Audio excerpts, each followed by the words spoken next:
Chapter 18. Applause, Applause.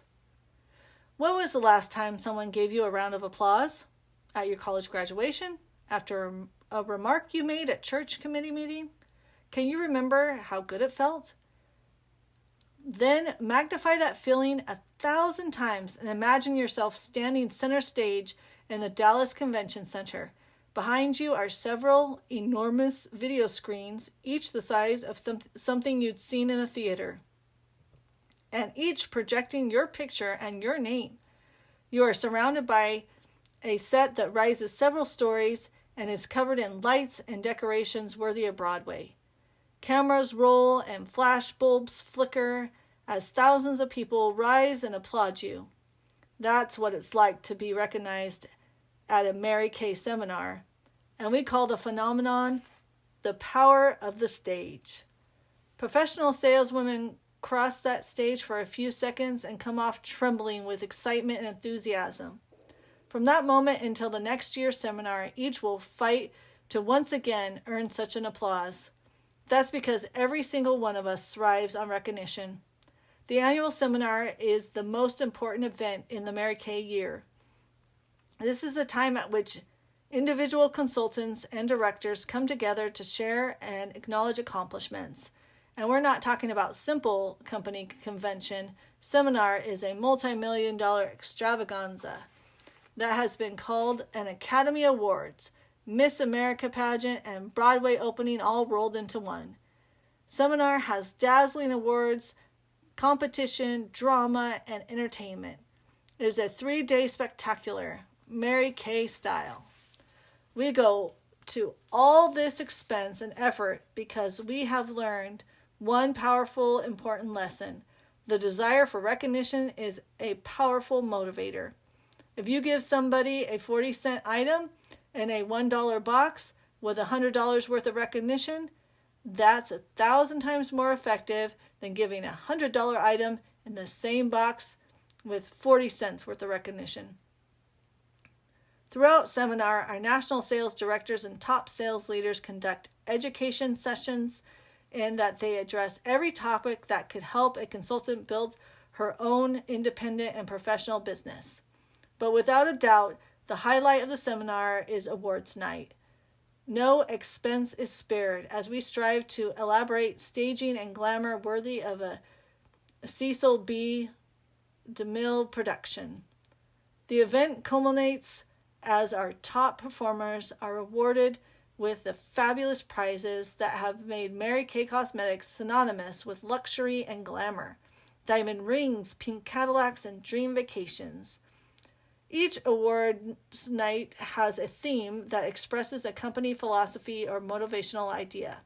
For example, in one past seminar, the theme was Dreams Come True.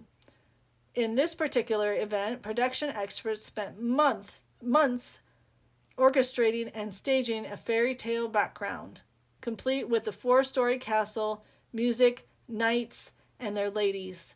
Thousands of twinkling white lights and musical adaptations from the score of Camelot. Even the most blasé person found it impossible to keep from being caught up in the enthusiasm that filled the arena that night. And that's how we want the audience to feel, positively transported to a brighter day and a bigger dream. Seminar is the ultimate expression of a very simple concept: praise people to success. Let people know that you appreciate them and their performance, and they'll respond by doing even better. Applause and the recognition it represents are among the world's most powerful forces. Everyone loves praise. One of the most important steps I ever took was when I began imagining that every single person I met had a sign around his or her neck that read, "Make me feel important." Whether it's figurative or literal, absolutely everyone responds to applause. I believe that if you had a choice of 2 gifts for your child, 1 million on the one side of the scale and the ability to think positively on the other, the greater gift would be the gift of confidence. And you only give confidence with praise and applause. Every once in a while, I will run into someone outside our organization who will begin to scoff about all our awards and symbols. It may even begin with a silly comment like, I don't need all those gimmicks to make me do a good job. Or they might ask, don't you think those women are foolish to work so hard for just a little ribbon or pin? But these people have obviously not looked at the world around them. I heard a cute little story that illustrates how much praise matters to people. It seems a mother and her teenage daughter were having a discussion about a girl's boyfriend. What does he like about you? The mother asked. Oh, he thinks I'm beautiful and sweet and have a wonderful personality. That's nice. And what do you like about him? The fact that he thinks that I'm beautiful and sweet and have a wonderful personality. But I think when it comes to needing applause, grown-ups aren't that different from children. Did you ever notice how football players get a star for their helmets every time they make a key play? Well, I don't suppose that really is much of a difference from the gold stars children get from good performances in school. Everybody responds to praise, from a small child to a great big 250-pound macho linebacker. And what about the medals and ribbons on the chest of professional soldiers? People have always been willing to risk injury, even death, for a symbol of recognition. Praise certainly did a great deal for me when I was a small girl. My mother praised me for everything I did, and I grew to like that recognition and to want more of it. I liked being praised for selling the most tickets and receiving an award for being the best typist in my class. I enjoyed being in the limelight on the debate team, and I loved being applauded at the extemporaneous speaking contests. Seminar is our ultimate recognition, but we practice our philosophy of praising to success many thousands of times a day. And we start the very first moment we meet and encourage a prospective consultant. When a woman first considers a career with Mary Kay Cosmetics, it's very common for her to say, oh, actually, I don't think I could ever sell. What she's really saying is I don't have enough self-confidence. I have seen women join our company who didn't have enough confidence to order a pizza over the telephone. I don't think some of them could even have led a silent prayer. But we encourage them by praising even the smallest achievements. We applaud each little success one after another, and the first thing you know, they actually become successful. We praise them to success. One consultant who came for our new director development program was so shy she couldn't even say good morning. When I entered the room, she said good morning. She just ducked her head, and then later I learned that she had joined the company so that she could someday stand in front of a group of 6 people and say, my name is Ruby Lee. That is what I call being self-conscious. One of the staff members asked me what I thought about her, and I replied, I don't think that girl is going to make it. I've never met anyone so shy. Little did I know that 1 year later, this same woman would be standing on stage at seminar, holding thousands of people in the palm of her hand. She delivered a speech so powerful, she received a standing ovation. She absolutely tremendous and totally has risen to the rank of National Sales Director. All she ever needed was someone to bolster her confidence. Let me give you another example of praising people to success. It happened many years ago when we were still at 1220 Majesty Drive. I was in my office one morning, and since our quarters were rather small, I couldn't help overhearing a National Sales Director, Helen McVoy, as she talked to a consultant just outside my door. You had a $35 class, she exclaimed. That's wonderful. Well, even in those days, a $35 class wasn't wonderful. I couldn't imagine who she was talking to and why she might have said such a thing. So I opened the door to peek out, and Helen saw me. Oh, Mary Kay, she said. May I present a new recruit? Last night she had a $35 class. Helen paused and added with enthusiasm, The first two classes, she didn't sell anything, but last night, without that praise and encouragement, it's entirely possible that Helen's new consultant might never have held her fourth class. Helen was praising her to success, underlining a person's confidence by praising each small success has enabled many people to achieve more than they've ever thought possible. It was John D. Rockefeller who said, "I will pay more for the ability to deal with people than for any other commodity under the sun, sugar or wheat or flour." I'm sure that Helen McVoy's innate ability to work with people is the reason why she is the #1 national sales director in Mary Kay for 17 years. I've already told you how much I wanted to win Miss Dallas contest held by Stanley Home Products. Why did I work so hard? It certainly wasn't for a ribbon with Miss Dallas on it. I worked for the recognition. Since then, I've seen many other women work just as hard for a ribbon as they would have for an expensive gift or cash prize. You see, it doesn't matter what the prize might be, even if we are awarding a food processor and a woman already has a new Cuisinart, she will work and work to win. It's the recognition that she needs.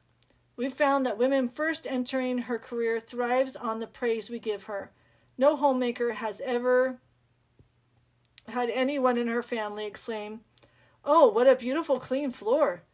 What nice clean diapers. Are they white and fluffy?" And most office workers rarely hear, "It's wonderful how your reports are always free from spelling errors." Even women who do volunteer work may never be recognized for all that they contribute. When any of these women come to us, they suddenly learn how much fun it is to receive recognition and money for their work. I think most women are willing to work hard for even a tiny bit of recognition. That's why we award a ribbon for a consultant's first $150 skincare class, another ribbon for her first $200 class, and so on. Recently, a director wrote to tell me that some of her people had won every single sales ribbon we have. "Where do I go from here?" she asked. I wrote back telling her to start praising those women towards recruiting and then to help them get on the road towards becoming directors themselves. Our directors understand the importance of recognition. Many of them, for instance, give a consultant a small star for each person she recruits. By the time a consultant comes to Dallas for our new director development program, it's not uncommon for her to have 15 to 20 little gold-colored stars on her jacket. By giving her those, her director is giving her a visible sign of her achievement. Those stars say, "Look at me, I'm an achiever." As important as recognition is, exciting prizes are also important as symbols of recognition. I'll never forget one of the first sales contests I ever won. I worked very hard to win the top sales award, and when I got it, would you believe that it was a flounder light? I didn't even know what it was. I found out later that it was something you use when you put on those long hip boots and wade out into water to gig fish. I was proud of winning, but I can't imagine anything I might have wanted less. I kept that flounder light around for years just to remind myself, if I ever got into the position of giving awards, not to ever give a woman a flounder light.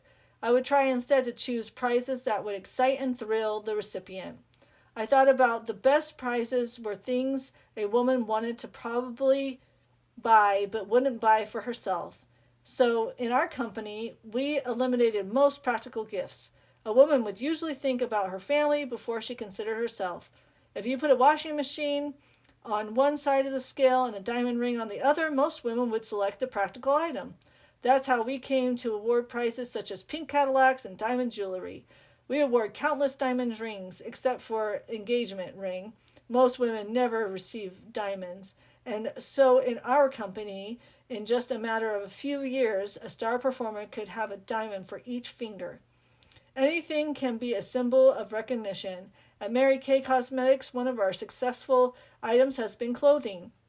For example, after a consultant has recruited 3 new consultants, she may wear a special red jacket and the directors and national sales directors earn the privilege of wearing designer suits specific to their levels of accomplishment. New suits are selected yearly. Thus, you can look into a crowd of 10,000 Mary Kay directors and consultants and immediately recognize our top performers by their clothing. Obviously, this tradition is modeled after the uniform distinctions observed in the military. After all, rank has its privileges. Our members of recognition are not limited to prizes. We also recognize our outstanding people in our monthly Applause magazine. People love seeing their names in print, so we list our star salespersons for each month. We also include the names of our top recruiters and new directors. Every issue is full of photographs of women who have reached some significant milestones in our organization.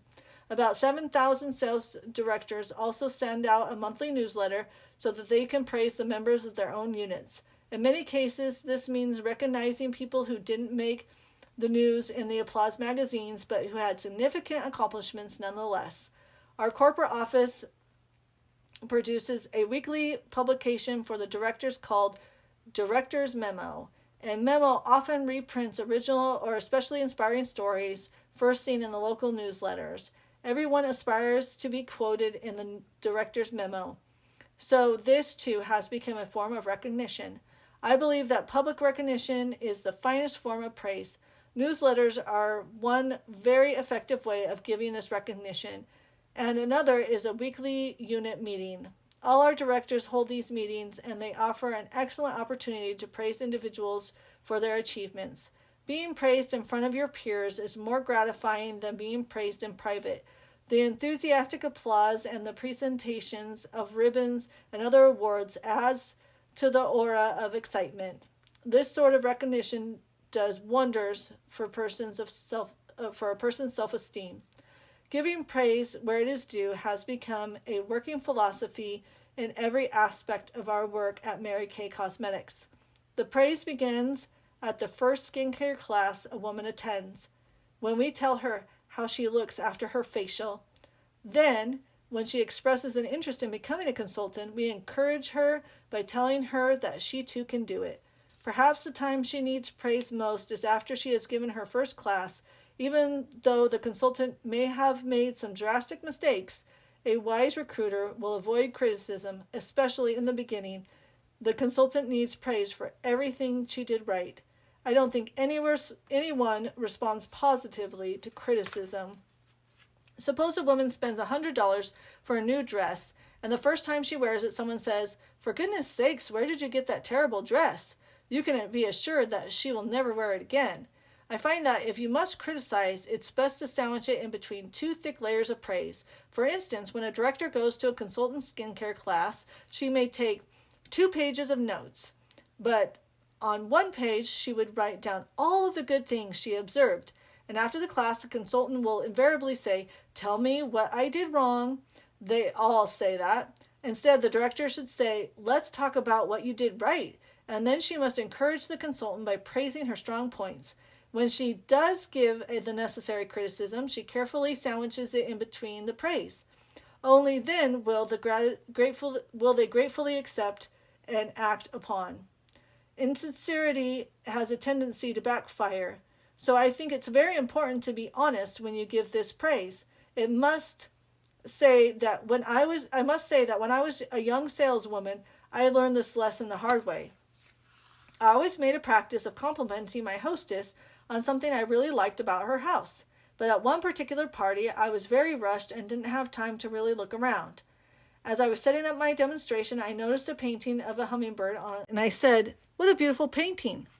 The hostess said, "Oh, I'm so glad you like it. I painted it." I couldn't think of anything else to say, so I complimented her again on it. It was obviously I left the impression that I had really liked the painting. 2 weeks later, I went back to deliver her purchase. It was almost Christmas, and I desperately needed that money for my children's Christmas gift. The woman gave me a warm welcome, and then she said, "You know, Mary Kay, I've been thinking about how much you liked my painting, and I'm going to give it to you for my order." Of course, there was nothing I could do but thank her, and I don't have to tell you what kind of Christmas we had that year. But I learned an invaluable lesson. Never give insincere praise. I also learned to say no, no, thank you when someone wanted to trade something instead of pay. Giving praise is an integral part of our business. Every consultant learns very early to praise the people she works with, and soon giving praise becomes second nature. Her habit of praising others has a ripple effect and soon enriches the lives of everyone she knows. It was Emerson who said, "The only real gift is a portion of thyself, and we give of ourselves when we give encouragement and honest praise. In the long run, we are the ones who gain, for it is true that all we send into the lives of others comes back into our own."